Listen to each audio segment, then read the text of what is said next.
All right, Luke. What are we doing today on the old Dyner? The Dyner.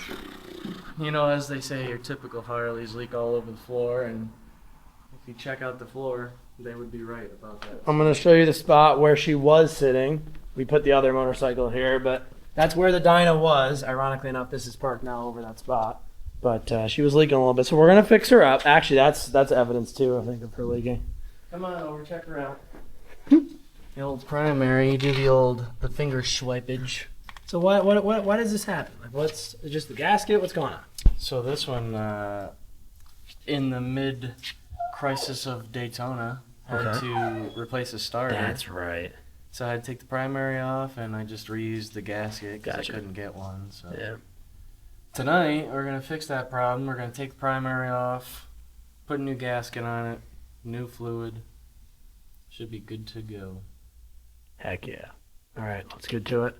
I'm going to be washing the old Harley-Davidson Sportster when we get when she cools down a little bit. She's still a hot girl, so we'll give her a minute. I can get started on the wheels first, and then we'll get all of this road grime and absolute disgust off of this poor motorcycle before Laconia. All right. Is she sealed? She's all sealed up. Doesn't look like it because, you know, we just fast forward to the next clip. Well, yeah, but, you know, that's nobody wants to She's see the all good. in-between. They just want to see results. She's Where's your peg, bub? Peg's about to go Oh, on. my gosh. Old gas. Where was it actually leaking from? Where was the dead spot? From reuse? That bolt right there? That's all boogered up. That's boogered up. Yeah. Mm-hmm. Supposed to replace them after Every on and offage. We got the old Harley-Davidson Sportster, nice and clean. Look at her. Oh my gosh, she's never looked better. Never looked better. Other than the day she came from the factory before I completely messed this thing up, but that's beside the point. Back, folks. Today we are dealing with a little persistent problem I've got with the Harley-Davidson. So, if you watched my Laconia video, you'll know that we had the air cleaner remove itself from the chassis of the vehicle. Fell off the bike. So anyway, I replaced the bracket. Well, first of all, in case you didn't watch that video, I welded up the original bracket, or had it welded up by a random guy. Hey, it got me done with Laconia, so I'm not complaining. And then I bought a new bracket, slightly different style, thinking it would be better. And unfortunately, this bracket has already cracked a couple weeks later. See that right there? So that is no bueno. So we need to figure out what caused this. Guys, so I went ahead and I pulled the air cleaner off because I got a lot of interesting findings I've just made. So we're going to start off with, I'm going to pull up my little phone app here. There's a thing called finding register on the carburetor to the engine block, or to the heads, I should say, on these engines. And the way that we're going to check that, this isn't the best way to check it, but I don't want to take anything apart. I'll explain that later. But just hear me out. This is a real rough estimate, okay? That is 19 degrees, 1905, 1909, right? That is 19.6. We're half a degree off. It's effectively nothing. And that's 19.3. 0.3 degrees off. So we're pretty daggone close. So we're pretty close. Okay?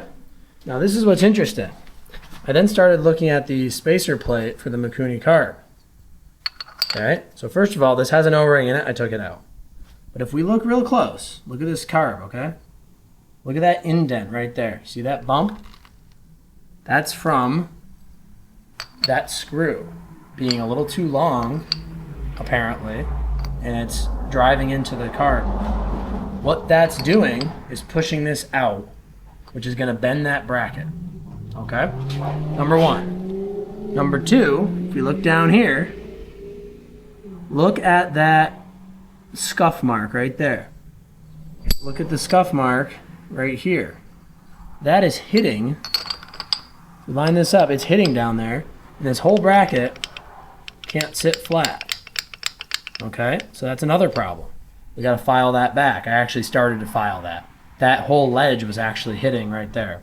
Okay, so I started filing that. The other problem is I noticed another screw is too long. Let me get you in the light. You can see that crack right there in that plate. That screw poked a hole out through the back side of this spacer and has, broke that metal a little bit. Now, luckily, that doesn't really harm your seal. That's not a sealing surface. There's a lot of freaking problems going on with this right now. All from Mikuni. I hate to say, it's all from Mikuni minus these bolts being a little bit too long, which has me wondering, oh, sorry, these are not the bolts. These are the bolts. Okay. Now, I could cut these down or buy new bolts. But what I want to do is just kind of measure things out. So I'm going to put you guys down and bolt everything together. All right, guys, so we did a ton of stuff here. We smoothed out this little nick that I showed you earlier. I got shorter bolts. These are actually not them, but whatever, shorter bolts. I noticed that the carb is actually hitting on the fins. I don't know if you can even see it, but there's little nicks in here. Not much. That's very, very minimal, but I'm going to just knock the top of those fins off. And then hopefully this thing will go back together. Oh, I also measured the angle on the intake manifold. And we'll set the register, do this all, and see where we wind up. All right, friends. It is day 2. We're here with the dog. Let's chat. So what I've done, getting the carb out of the way, I took the intake manifold off. I've got new gaskets on it. I need to oil them. And I need to put the intake manifold back in. And then we'll be ready to find register on this thing and get everything properly aligned. So I'll take you along while we do that. Okay, the annoying thing is you kind of need to Loctite these bolts while we put this in, because if you don't, you're not going to want to take all these bolts back out. So we're going to attempt to do that. These intake manifolds, in my opinion, are incredibly difficult, but it's kind of a tight quarters and all that kind of stuff. So it is what it is. We'll get her in there. Be very gentle tightening these screws because they just love to start cross-threading. It's actually incredible how little they desire to go in straight. Make sure they thread in multiple threads easily by hand. When you put a wrench on them, make sure that it's threading in super easy, or you will wind up having to pull your dang heads to helicoil these things, and that is a bad day if you ask me. So these we're going to switch over to hex heads. Just makes it easier to turn them, so you can turn them with a wrench and not have to use a Phillips bit with a wrench on it. It's kind of annoying, to be honest with you. So we'll do that. And these have that little horseshoe. They're not closed off, so the actual hex bolt just makes it a little bit more secure of a connection. And again, I beg of you, please, please, please, blue Loctite these on your bike. Because if you don't, it will come out. Ask me how I know. We do it right because we do it twice. Never forget that. But you can do it right because you do it once if you listen to my advice. Because I've already made the mistake for you. All right, so now we're going to run this in just until... By the way, I don't think you can put a hex head on these. I don't think it'll fit. We're going to run this in. Just till it's not even snug. Literally just want it like level with the head. Like I'm going to go back. 1, 2, 3. Like that. Review this guy out of the way temporarily. Obviously, you really should pull the carb off, but it'd be alright. Now we can just tighten these with the wrench. This is much easier than trying to tighten this with the Allen head. So definitely worth going to the hex head, in my opinion. Hammer Performance recommends it, or blesses it, if you will. Which is, just good to have your engine company not doing something that your engine company says you shouldn't do. Not that they're be all end all, but they're very knowledgeable. So I like to listen to people who know more about things than I do. It's kind of my general rule of thumb in life. So now we're going to move this up here for a second. Let's see. Man, we don't have much motion in the ocean here with the manifold. At all. Kind of just sits where it wants to sit. That's the thing. So let's loosen these bolts more. See if we can get some motion out of the manifold. Kind of interesting though. This is where I don't quite understand how you're supposed to get that manifold to move. Because like I said, it just sits where it wants to sit. I feel like it's just locked in that V. But nonetheless, let's loosen these up a little more. Give it a try. Maybe I tightened those flanges a little too much. Okay, let's try that. Ah, there we go. Look at that. Put that manifold gasket in there. Okay, we've got our play on the manifold. That's good. Now we're gonna get some more motor oil on my thingy. I'm gonna lubricate that. That looks good. Now we can jam the carb on. Okay. So that's not quite all the way in, I would say. So let's keep going. Alright. I would say the carb is all the way in. Let's feel that boot. Much as best I can, yeah. Kind of hard to get your fingers around here. You're not going to really be able to feel the bottom, but just take my word for it that it's in there. I want to see where this lands. Okay. Okay, this carb is not on there even, so let's retry here.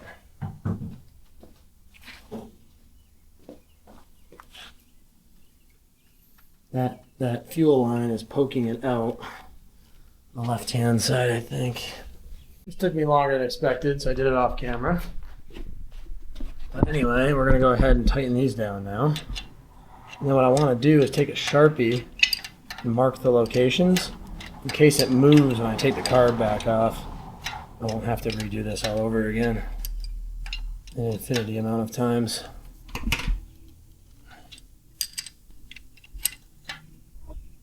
That's pretty tight. That's the other thing. You don't want to kill these things with torque because it is aluminum.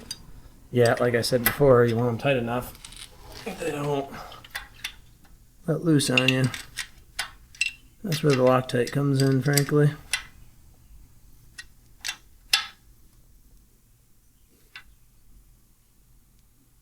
Nice and tight. Alright, those are pretty dang tight. I wouldn't go much more than that. So now we get the lovely job of taking this all back off. Mark that first. So,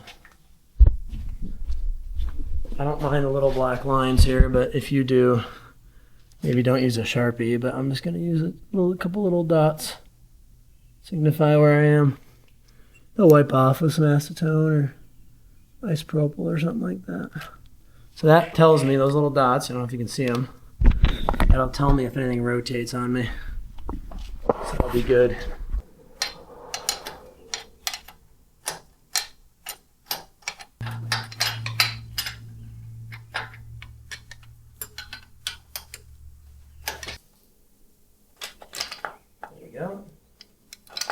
Okay, perfect. Alright, there we go. Not too bad.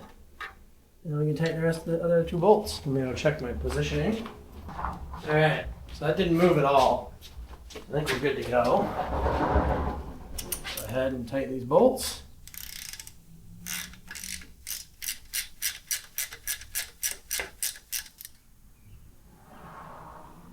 That's two.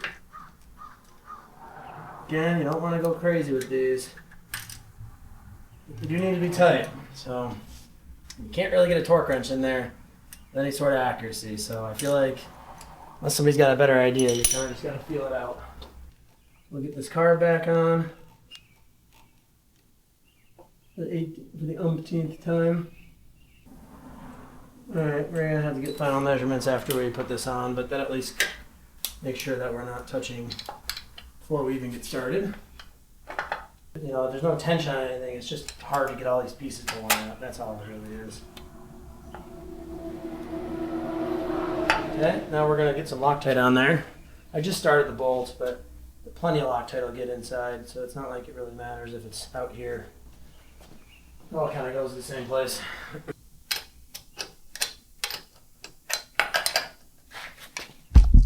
Don't over tighten these fellers, because you will break the crap out of them.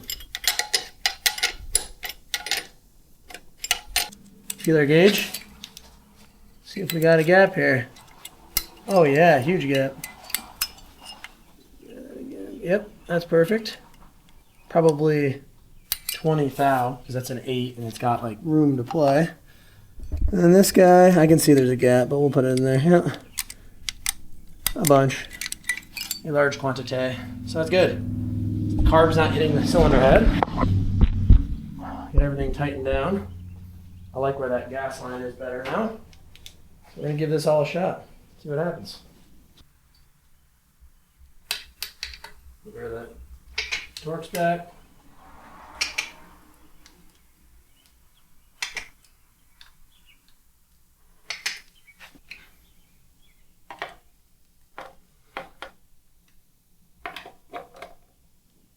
Okay, good. That's tight. And then we just got to go ahead and kind of tidy up this side of things. So we got to put this bracket back on, get our choke cable rerouted, all that jazz. And now you're thinking, oh, Jake, you bought way too long of bolts for this. Back when you spec'd out all this hardware. Well, let me tell you what. Let me teach you something. They are this long from the factory. Why? I don't know. But they surely are. So I mimicked the factory length and figured there must have been some good reason for it. There very well may not have been, but it really doesn't hurt anything. So later we'll have this attached. I did get crank down, and they will loosen up. I had one of those walk out on me without Loctite. Once again, that off behind of it. Or if it is actually a choke. I don't know. Somebody tell me in the comments. Enrichener or choke? Stop it. That's where it's got to go, right there. If I put the thing in the right spot. There we go. Alright folks, just to wrap up this video, I took it for a good test drive. Everything seems tight. Maybe it's just me telling myself things, but I do think that it is vibrating less because the carb is not hitting the cylinder head anymore, or whatever reason. I do think we did kind of smooth that out. So hopefully this bracket won't break. That is my welded one. So I might get a new one and then put the new one on. But I also might just leave it the heck alone because it looks fine. And I don't know. My weld adds more thickness than the stock bracket had anyway. So we'll see. But anyway, if anything happens with it, I'll update you guys. So with that, as always, thanks for watching. God bless America, and I'll see you on the next one. Goodbye.